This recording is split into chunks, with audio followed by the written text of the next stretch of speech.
इनका बेहिस्सा जो है सवालात में से इनका एक और कारनामा जो नहायत काबिल कदर है, सलातीन बनु उमैया की नाजायज़ कार्रवाइयों को मिटाना था।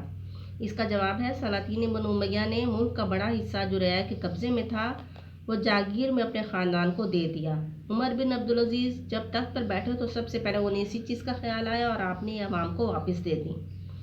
तीसरा जो है यानी जीम हिस्सा, लोग नहायत बेबाकी से इनके अक़वाल व अफ़आल पर तनकीद या नुक्ताचीनी करते थे। जवाब जो है, सलातीन बनु उमैया ने हक़ गोई और आज़ादी का इस्तेसाल कर दिया था, यानी उसका ख़ात्मा कर दिया था। लेकिन उमर बिन अब्दुल अज़ीज़ ने दो रास्तबाज यानी सच्चे इंसान अपने साथ मुकर्रर किए कि अगर इनसे कोई गलती हो जाए तो वो टोक दें। इस तरह लोगों में जुर्रत पैदा हुई, वो आप पर नुक्ताचीनी करने लगे।